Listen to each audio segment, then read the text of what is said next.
Welcome once again to the Radical Imagination.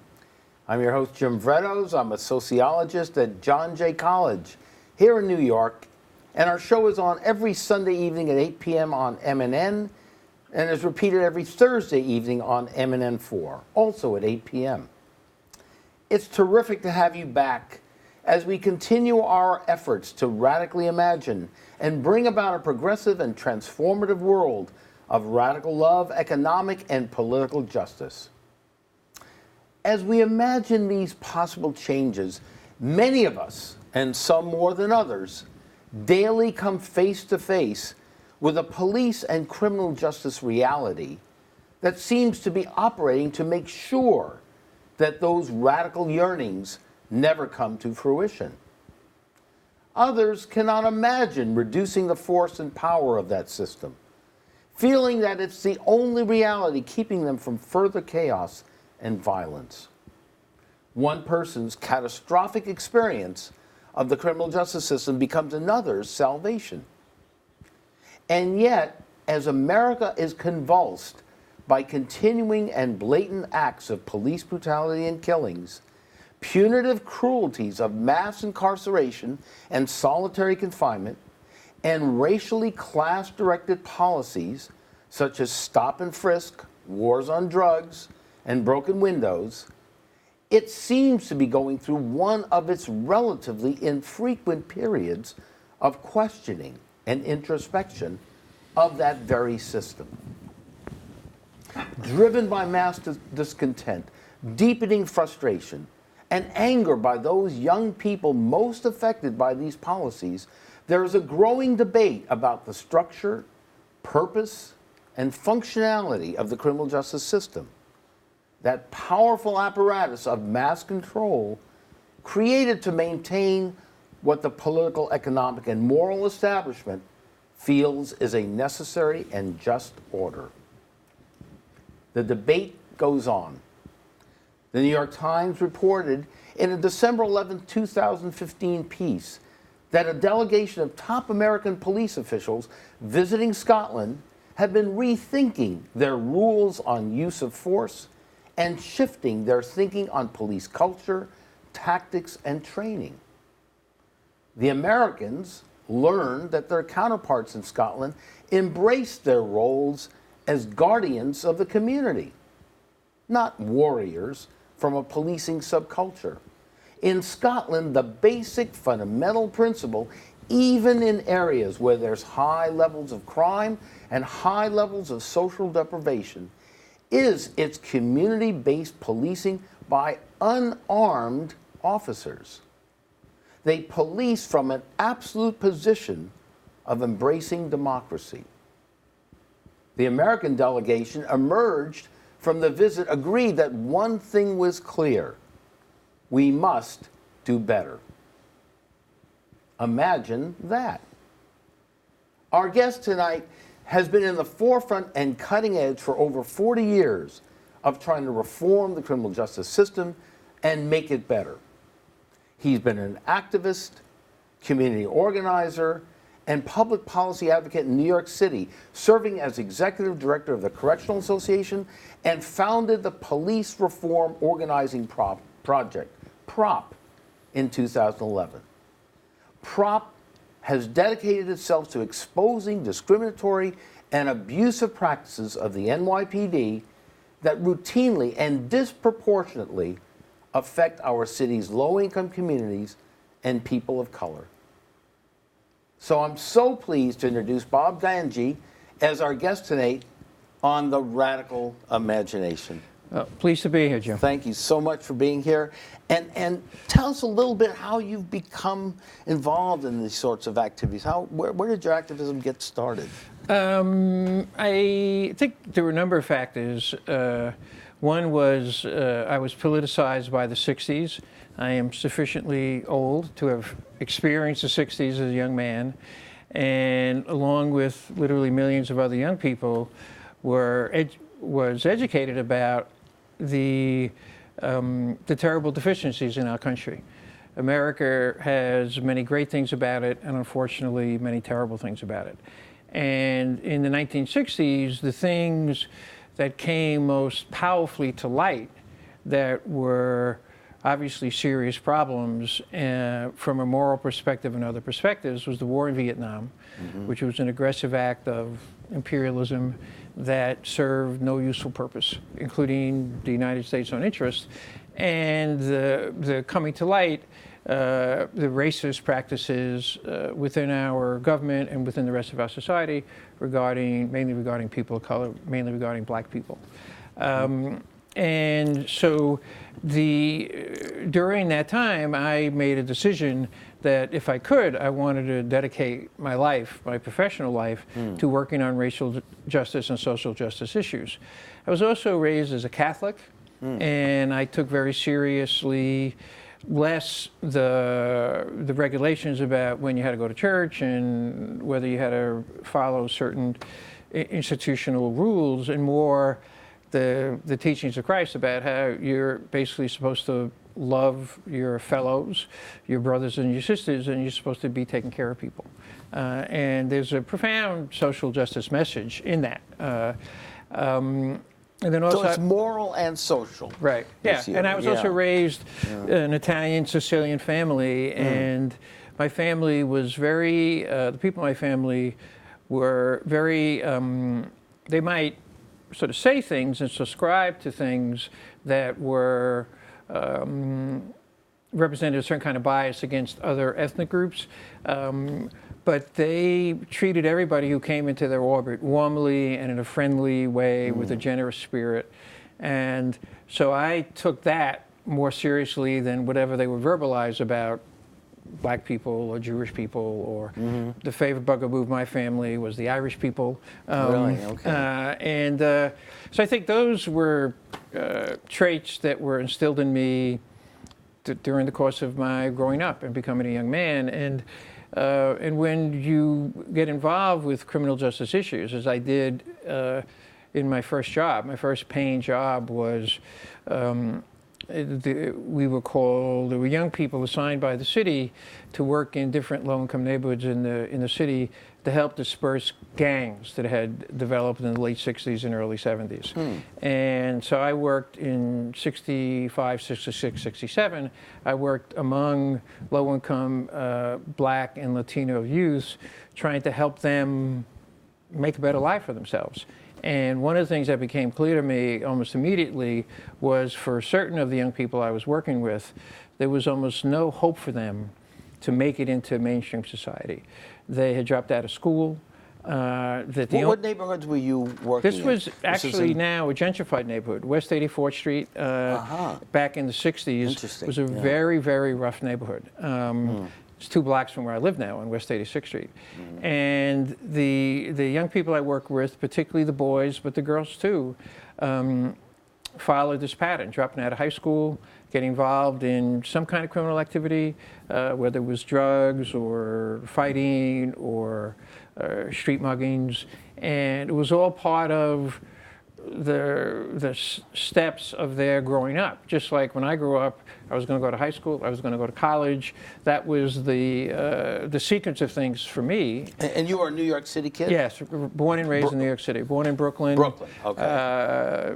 Went to Columbia in the 60s and then stayed in Manhattan basically the rest of my life. As an undergraduate at Columbia? Excuse me? As an undergraduate? As a college student. Yeah. As a college, so you were there during the height No, I graduated in 65, and 68 was the major upheaval, so I missed that. It's interesting. We had Todd Gitlin on last week. Oh, really? Okay. Who was president of SDS then. And I sort of came on a little later too myself in summer of 68. Anyway, we'll get to that. Yeah. So it was a hotbed of activity, and you were. I was, but it was not. Little before. Yeah, and the Vietnam War had not. I think Johnson had begun the escalation in 65. I'm actually not sure of the sequence of that, but the Vietnam War had not become a major focus of anti-war activity. It began to happen shortly after I left school. So when I worked with the young people, I saw that for a number of the young people I work with, the only institution that would deal with them were the police and the criminal justice system. Eventually, they would all get arrested, and eventually, almost all of them would do time in the city jails or the state system, or they would die. drug overdose again, or this get was killed. Largely Black, Hispanic, young. Yes, all Black young, and Latino. in that area. Right. And I realized the obvious truth of the terrible injustice of this, that we had people born into the United States, born into New York City, this great progressive metropolitan area, who had virtually no hope of a positive life, of a healthy life. And the primary agent of their pain, if that's the right word, and the primary discrimination against them was carried out by the criminal justice system, starting with policing, and then the courts and the jails and the prisons. So that was in my consciousness at a very early age. I was 22 and 23 years old when I had that job. And the job, again, you use the term, you were a street worker. So you the gangs, right? You would get to know the young people in the neighborhood. The way I did it was mainly, I loved basketball, so I would be playing basketball with them. Had you gone on to social work? I'm chuckling because I spent a semester in Fordham School of Social Work right after college, and I was expelled from social work school because of hostility to authority. Well, we could chuckle together because I spent a year at Columbia University School of Social Work.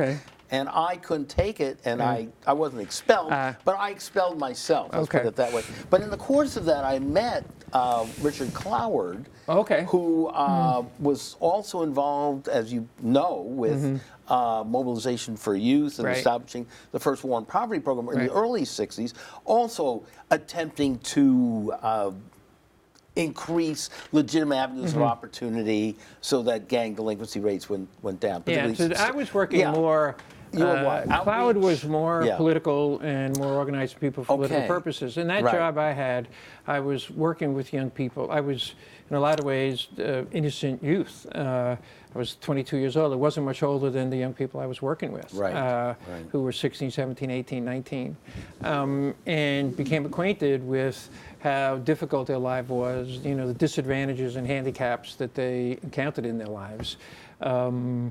Rarely was there stable families. Rarely was there much order in their lives. Drugs and alcoholism were very common in their lives and the grown-ups in their lives. And very few, in fact, probably of most of the young people I worked with, there was a group of about 10 or 12 young people, African American. I don't know if any of them made it out in the sense that were able to start a family of their own, lead a stable life without either having died or been killed or succumbed in some way or another to alcoholism or addiction. How do they relate to you? Well, were you accepted, or were you sort of tolerated? I think I was probably something in between. One of the things that I learned in that job, and it was very significant in terms of how I handled myself for the rest of my life. And I'll tell the story, which actually relates to policing, that helped, wasn't the only experience I had that helped form this lesson. But it was a big part of it. I was working with a young man, I'll call him Charlie Wilson, not his real name. And of all the young people I worked with, Charlie was the most volatile and had a hair-trigger temper, and he hated the police. He hated the police with such a almost purity of passion that it could be admirable if it wasn't so reckless. And he also could be very charming and charismatic and engaging. So it was easy to like him, at the same time be wary of him. So we, the community center I work with, that I was assigned to, had a trip on a particular hot summer day to Bear Mountain State Park, which was a common place. My guess is community centers and settlement houses often still go to Bear Mountain. So we were in Bear Mountain. By then I had learned that Charlie was an explosive person. So I stayed close to him just in case anything would set him off. I might be there to help intervene. So he and I were walking across this huge field together. It was a very, very hot day, so he had a shirt off, tied around his waist. And a park police officer approached us. And I immediately got tense because I knew about Charlie's, just to say the least, very negative feelings about police officers. So the officer came up to us and he spoke to Charlie and he said, I'm really sorry to have to ask you this. I know it's a miserably hot day, but we have a rule in the park that you can't walk around bare-chested. Would you please put your shirt on? Right. Okay. And Charlie unwrapped the shirt, put his shirt on, the cop walked away, and then Charlie said to me, now there's a cop I could respect. And the reason why it was important in terms of, again, I was very young, still feeling my way about how to handle myself in situations, trying to develop a relationship with the young people, was that all this officer did was treat Charlie respectfully the way human beings should be treated. And Charlie, even given his volatility, responded positively. And it's just a very important lesson. And one of the things that it helped teach me was I was going to treat the young people I work with as much respect as I could bring to it, affection too, if it was appropriate. And I think that helped win me some level of acceptance on the part of the young people I work with. I'll tell you another story related to this. It was the time of urban riots. They had not really hit New York City very hard, but they were very serious disturbances and uprisings in 65, 66 in cities all over the country. Right. So I was talking to a group of young people I work with, and so I said to them, what would happen if there was an uprising or disturbance on West 84th Street and I was there? What would you do to protect me? Or would you protect me? Interesting. Okay. And one of the boys, young men, his name was Richard, said, well, as they began to gang up on you and beat up on you, I would stand outside the room and say, Bob's a good guy, don't hurt him. Meaning that he would make some feeble attempt to protect me, but he wasn't going to, risk physical harm to himself to intervene. It was an attempt. But it was good humor also. I mean, he was joking with me. So, right, okay. I felt that I had developed decent relationships with the young people that I worked with, and at the same time, though, realized that I was for the boys in particular that were on this path, if path is what you could call it, which was police, jails, drugs, some form of street crime, there was almost nothing I could do to effectively intervene unless I was able to physically remove them from that environment. That was another just important lesson about social injustice based primarily on race and class, level of and physically removing would, you're talking about putting them in a culture environment in which they did have legitimate avenues of opportunity to live a decent life. I even fantasized I was going to take a few of them home and they could just live with in an apartment with me. And one of the things that was striking about particularly the boys I work with, they were very, very tough and physically fearless. But that would dissipate once I took them just to Broadway. So their world was circumscribed by West 84th Street, a little bit of 83rd and 85th Street, between Central Park West and Broadway. And I took them to a movie, which I did occasionally, Broadway. They would become uncomfortable. You could see wary of the environment. It was like I had brought them to a foreign country. So it was a facade or persona that had developed with them for survival, right? For some sort of... For survival, also adapting to the way things were in that, I guess for want of a better term, subculture. In fact, one of the things that got me in trouble when I was at Fordham was because when my supervisor met with me to say that they were thinking of kicking me out of the school because of my hostility to authority, I asked, well, give me an example of my hostility to authority. And one example he gave was I was in a class, I don't know if it was a sociology class or a psychology class, where the teacher was talking about young men who grew up in the inner cities as who were violent or violence-prone as being psychopaths. And I had already worked one summer with inner city youth, and I didn't think of the boys that I worked with, even though some of them were violence-prone, as psychopaths. So I asked, predators would be a more I asked, well, isn't it, since example. In a very real way they are adjusting to their environment Right. and to their society, isn't a more correct term sociopath? And that was one of the examples of my hostility to authority, that I raised that question with the teacher, which to me showed just this extraordinary hypersensitivity to a very reasonable challenge. Were you hostile to the police authority as well, or not? I was at not the same at that level? time.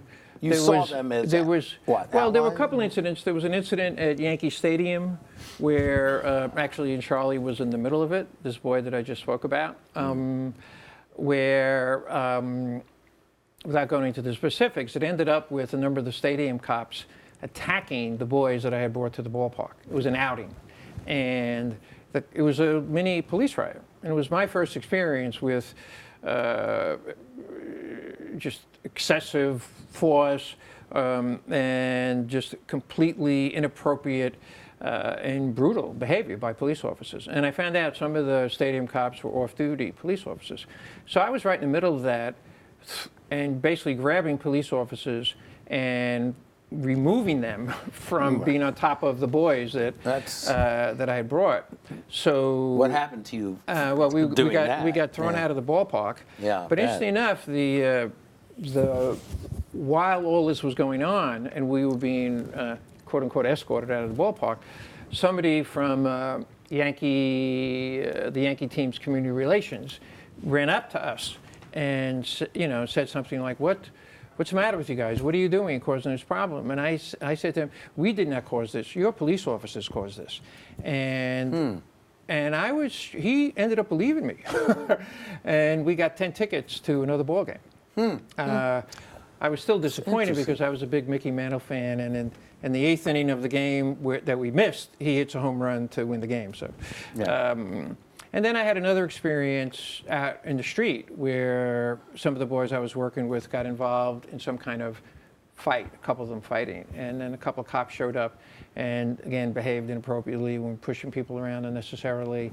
And I backed them off and pushed them off. And one of the cops actually apologized. When we showed up in the courtroom with the criminal charges involved in that case, one of the cops came up to me and apologized. So. That was, in effect, my first experience with police kind of brutality and how poorly they could react and handle certain situations that could have been handled, like the officer in the Bear Mountain State Park was a different kind of being in a way, or acted differently professionally than the cops that I encountered in New York City.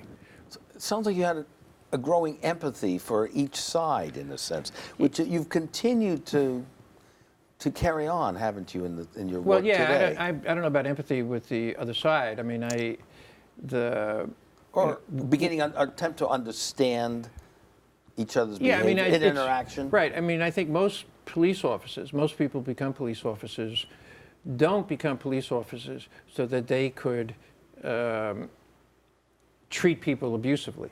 I mean, I think probably some do, probably come in with a latent racism and sadism, and they're attracted to the job because either they know consciously or unconsciously they're going to have a badge and a uniform and a gun that's going to protect them when they act out their perverse, forms of brutality and sadism. But I think most police officers either want to be involved in some kind of public service or think it's a pretty good job given their level of academic training, pretty good job, pretty good pay, 20 years and out with a good pension.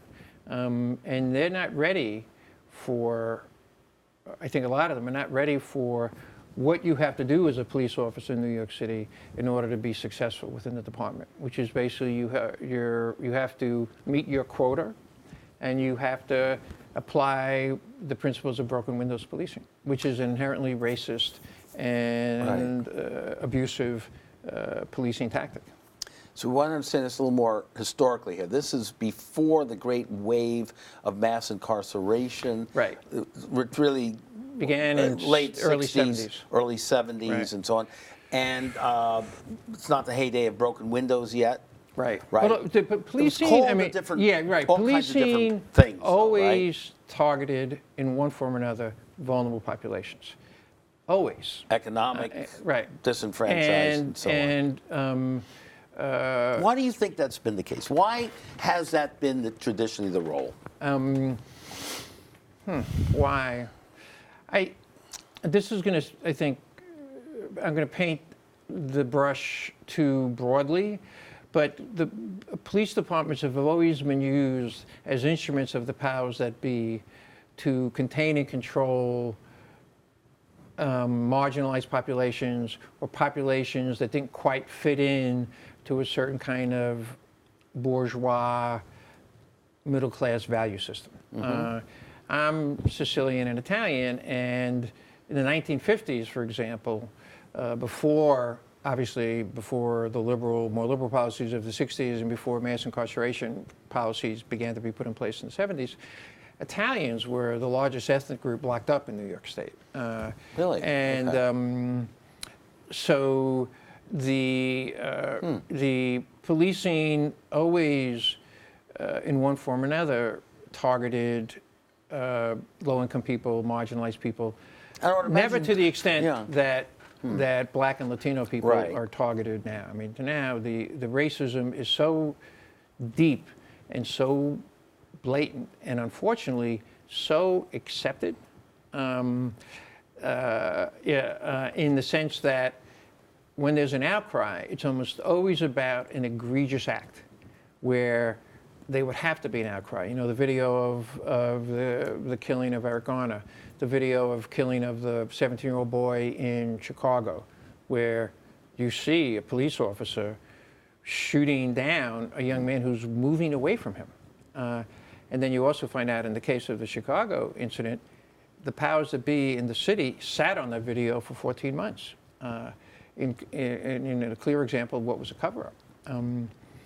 But what we try to do, I know I'm jumping ahead in terms of our conversation, what we're working on at PROP is not to disregard those egregious incidents, but to focus on the day-to-day practices, which is where broken windows comes in and where the quota system comes in, where every day the police are targeting, harassing, arresting, and issuing summonses. Give us our audience a little background into broken windows. Sure. How does it get started? Where does it come from, intellectually, theoretically? There was a couple of social scientists wrote an article for Atlantic Monthly Magazine in 1982.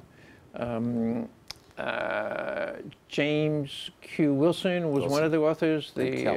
And Kelling, George Kelling, that's right. Wilson is now dead, Kelling is still alive. Yes. And basically they proposed a theory that an effective crime fighting strategy would be focusing your police department on sanctioning and preventing low-level acts of disorder. So the example they use is if you didn't fix one broken window,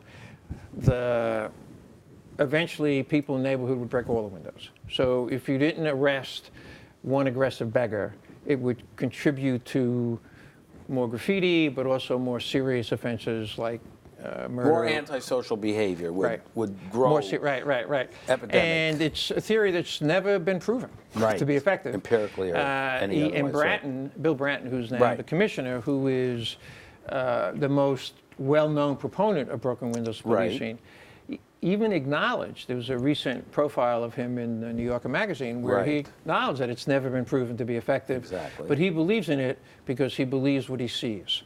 So we at PROP, and there are a lot of other critics and police reformers who, in fact, do not believe it's effective. And Black Lives Matter has made it the #1 reform that they would like to see. So it should. It's broken windows should be abandoned, and also the quota system should be abolished. It's the quota system and broken windows working in tandem that sort of drive the abusive and discriminatory policing in New York City. And Bratton and Kelly before him deny that Ray Kelly, who was the commissioner before Bratton, deny that the NYPD has a quota system. And it's just a flat-out distortion of the truth. Everyone knows, who's aware of policing, that there is a quota system. Of course. That cops have to make their numbers. But again, it's nothing new. Is it just that this has been ratcheted up more for blacks and Hispanics? My very strong impression is it is nothing new. Right. In terms of policing. But I think it is more aggressively enforced in the quota system. Right. And also some form of broken windows obviously wasn't called that. Right. In the sense that police always targeted low-income communities of color or other marginalized groups has been in existence since the beginning of policing in this country. But white ethnics too, including the Irish. Right. And both Kelly and Bratton came from pretty but modest. Of course, as you know the history in New York, eventually the cops became the main ethnic group involved in policing. Right. In fact, my Italian family, my Sicilian uncles would sing me the song. And I can't carry a tune in a bucket. So this is going to be in Italian or in English? It was in English. It was first it was Guinea, Guinea, Guinea. Then it was Dago, Dago, Dago. Yeah. Now it's Wop, Wop, Wop. It was all ethnic slurs against Italians. Exactly. Why don't the Irish cop make them stop? Sounds a little Yiddish. Okay.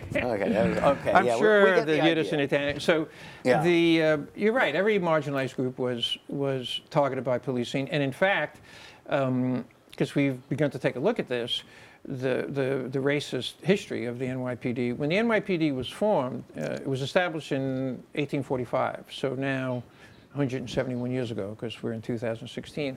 And one of its main purposes was clearly to control and contain two unruly populations. One was the recent Irish immigrants, and the other was the freed black population, because New York had abolished slavery, I think, in the 1820s. Mm-hmm. So from the very beginning, that was one of the purposes of the police department. And policing in New York City and in every other large urban area, as far as we can make out, has maintained that as being part of their purpose. Now, one of the questions that people raise for prop and for me, let's say I'm making a presentation about abuse of policing, and I'll talk about the quota system and broken windows and the terrible impact of that and how it's clearly racist practice.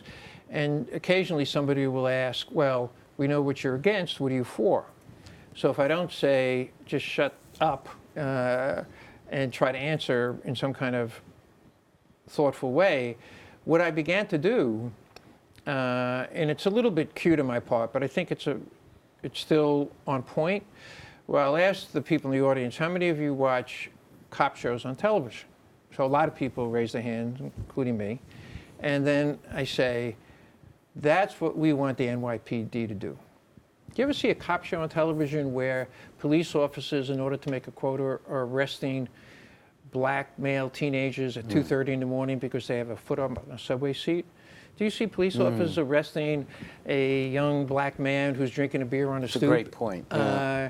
Do you see them arrest, and these are all stories that we hear, a young Latina who's walking her dog in the park because she's in the park after dark?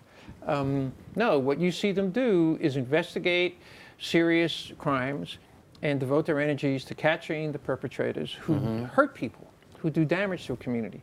And that's a legitimate purpose of policing. So many of the other things that, for example, the NYPD do are not legitimate, are counterproductive, and hurt people. Broken windows policing does not focus on serious offenses. What broken windows policing focuses on is riding a bike on the sidewalk, graffiti, open alcohol container. In 2014, the NYPD gave out 116,000 summonses for open alcohol container. And they don't keep track of the race of the people who get those tickets, but we know from our own experience of going into the courts and anecdotal experience, probably over 90% of the people who get those tickets are black and Latino people. And it's clearly a racist practice. White people in well-to-do neighborhoods do not encounter Would not that kind of tolerate policing. it. Right, and would not tolerate it. And for good reason. We don't suggest as a remedy you should treat white people the way you treat Black and Latino people. We say you should treat Black and Latino people the way you treat white people. But you know, I know you've heard Bratton talk about this, and he's very skillful. He's very skillful in saying things like, well, you know, this is harsh medicine that needs to be applied. It's a very medical analogy here. Well, they're not horrible bad people, but they need, you know, they need some help here. They need our care and nurturing. They need medicine to make them better, and they have to take this harsh medicine. And sometimes it's going to hurt, but it's going to be okay. Yeah. And it's quite a well, the other thing he says, speech that he yeah, well, has it's very. down, I mean, what you're describing is obviously very patronizing and very almost imperialistic. You know, we know what's better for the natives, and we're going to force them to abide by our rules. The other thing he says, and it's very frustrating because the mainstream press does not challenge him on these things.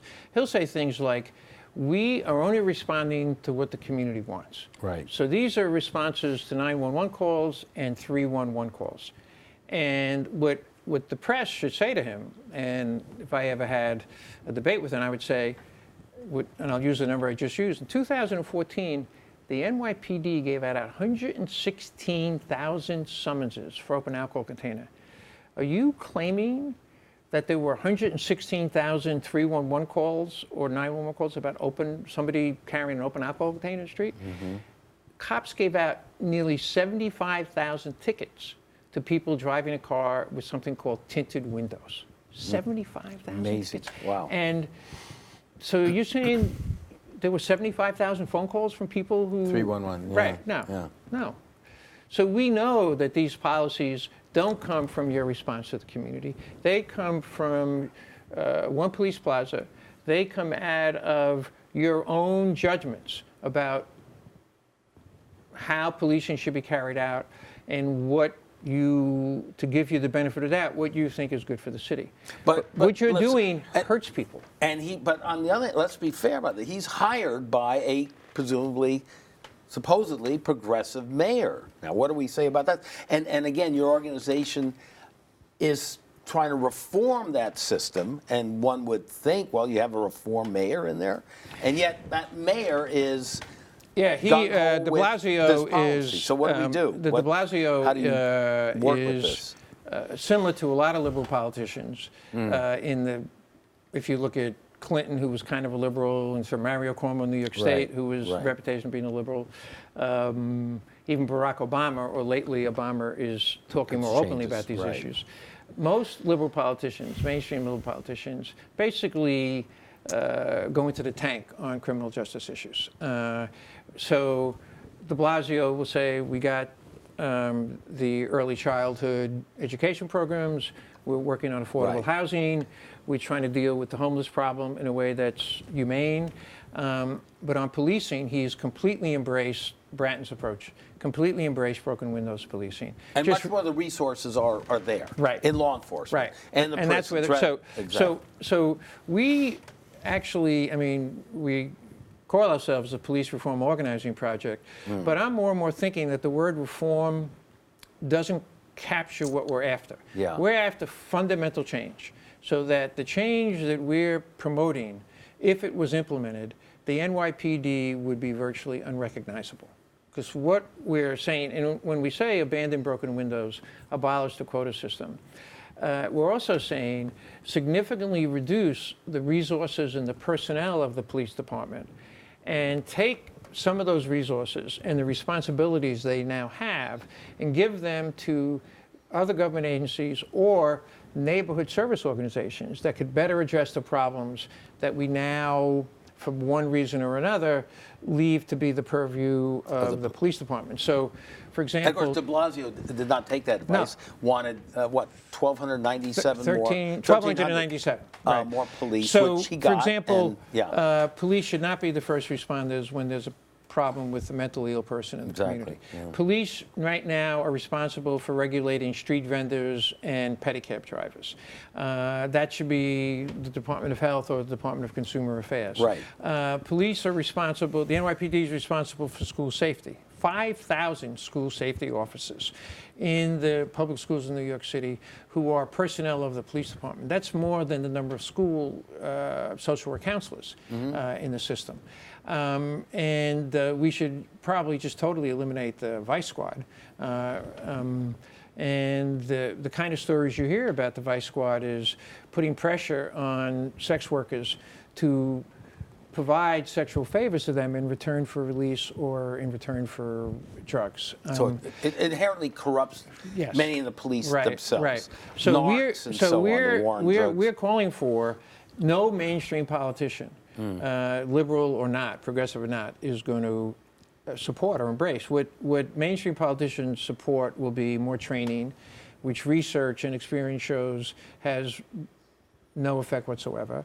They'll promote more diversity, which again, research and experience shows has little or no effect.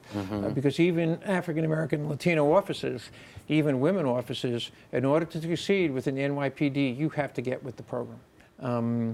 They'll also promote body cameras, which I think in certain situations can be helpful, but it's certainly not going to cure the basic toxicity that affects the department. It's the same old, in different guises. Right, and they almost become distractions, you know, because they say, well, we're reducing the number of arrests for marijuana possession. And de Blasio, which they are. Right, de Blasio has gotten a lot of credit for that. And what we point out as aggressively as we can, because we've looked at the numbers, the NYPD has made about 20,000 arrests in New York City for possession and sale of small amounts of marijuana. That's still a lot of arrests. It's a reduction from past years. 20,000 arrests. 92.5% of those arrests are people of color.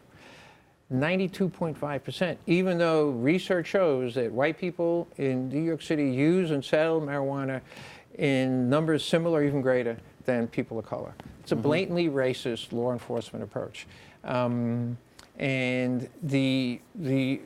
What we've come to the conclusion is that the only way to change it is to not trim the hedge, but uproot the bush. And so what we're, in a way, struggling with is strategically, politically, how do we effectively drive that point and drive that agenda so that the change we're talking about is not, we're just not, you know, whistling Dixie past the graveyard, that there's a chance that we could achieve these changes. I want to ask you specifically, how does your organization operate?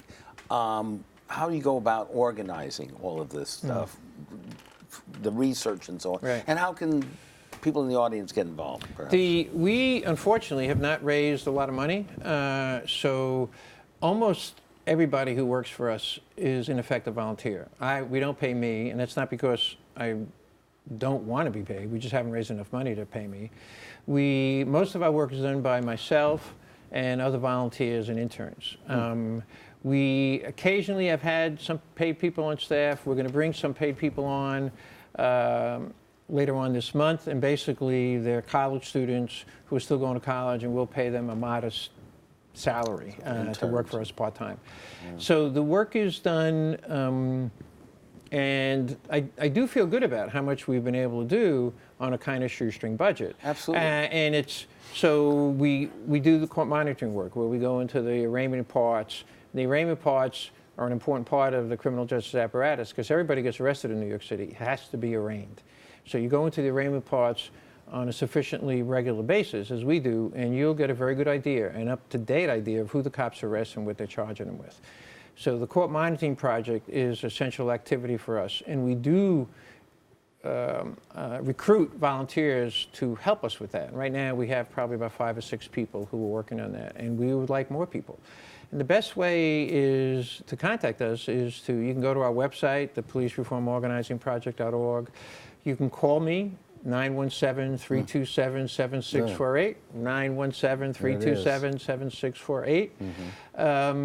And we hold public forums. We held a public forum in November on the quota system. Ethical culture once a month? We meet at the Ethical Culture Society once a month. We have regular meetings. The next meeting is Thursday night, January 14th, 6 o'clock. And that's at 2 West 64th Street. And so the reports we put out, the social media work we do, we have a website, we have a Facebook page. A lot of that is, I'm involved with a lot. I'm actually involved very little with the social media things. We have volunteers that do that for us.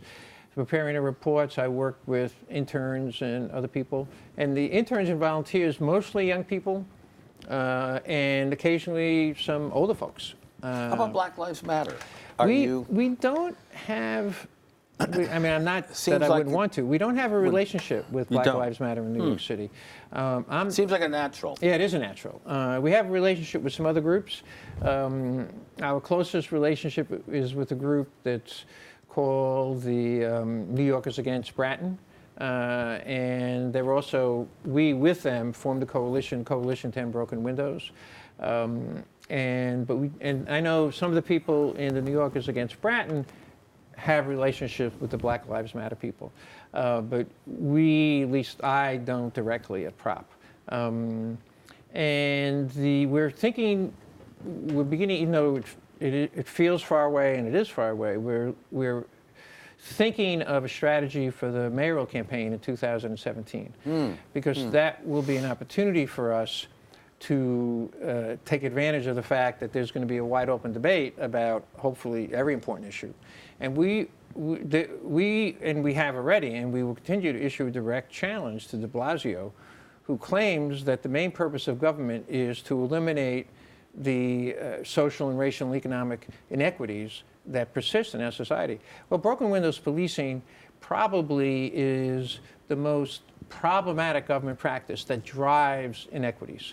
Because the criminal justice system, starting with policing, is used to contain and control, and I know it sounds almost like an overstatement, to punish and sanction low-income people of color.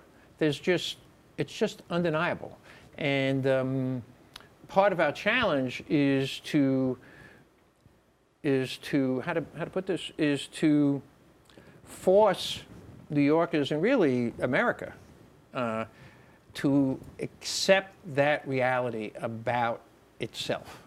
That Change that narrative and imagine a different, more well, that's what this program is about. Too. Right. I would suggest, too, and we could talk about this later, too, there are so many moral movements, moral majority. No, I'm sorry, moral Mondays. That was a big Freudian stuff. Yeah. Moral Mondays movement with Reverend Barber.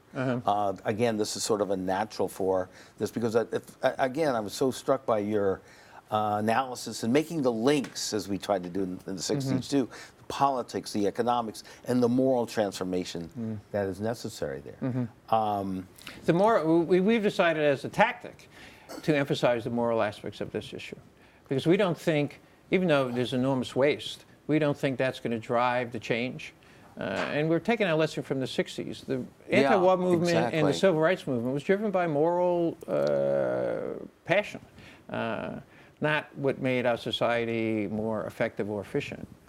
I think that's very true. I think I see the connections you're trying to make, and I'm just very grateful for you to be here and express the energy and the love that you have devoted your whole life to. Do you see changes, radical changes? You've been in this a long time here.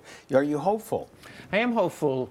I mean, certainly these issues are much more public and much more part of the discussion than ever before. I mean, policing issues the only time policing issues have been part of the mainstream discussion is when there's been an egregious incident. Right. And now, egregious incidents are still helping to drive the discussion, but people are thinking more about broken windows, about other daily policies and practices that need to be changed. And there's more publicity and outcry and concern, and this is being expressed by mainstream politicians about mass incarceration. Obama, I think on that issue, has started to be started to focus on it. I think he's made a calculation that there's no more political risk for him. Right. So he's visited prisons, or at least one case he visited a prison, and he's began speaking out more about it. There's still no proposals on the table that will significantly reverse mass incarceration. And that's the critical next step. How can our society and government step up and begin to take the steps to dismantle the system? Well, through your work and efforts, we've been able to imagine this in greater depth and detail, and now we need to take it much further. And we will. Thank you, Jim. We will. Thank you. And thank you all for listening to us today. The police and criminal justice system of any society is a reflection of larger political, economic, and moral forces in the culture as a whole. That should be fairly obvious. Police chiefs come and go. Policies change and evolve. Politicians support this or that reform or program. But there are alternative narratives that take into account a more progressive tradition that is deeply part of the revolutionary message of the American experiment. It's a narrative that recognizes the profound destruction of lives and human misery brought to countless numbers of people by a fear-based criminal justice system.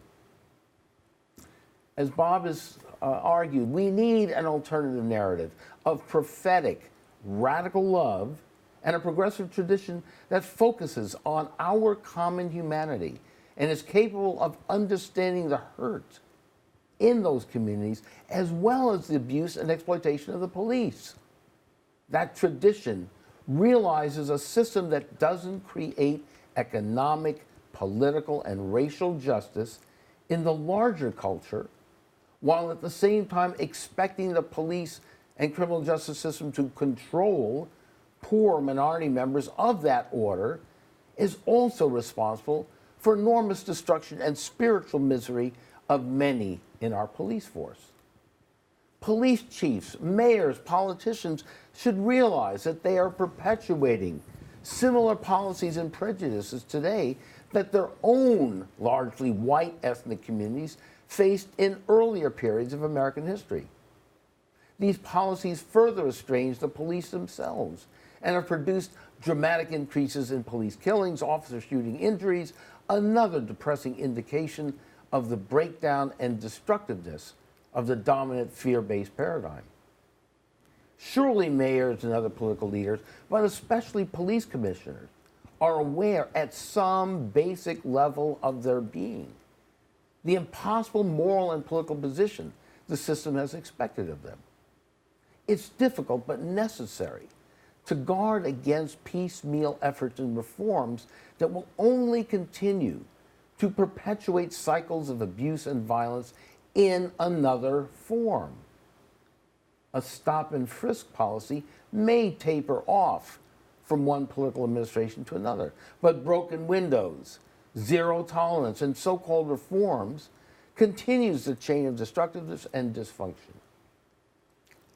Auditing worksheet forms that officers fill out after each street stop and developing a quantitative mechanism to pinpoint those officers who are the subject of complaints from civilians over street stops does not and will not change the fundamental culture of policing.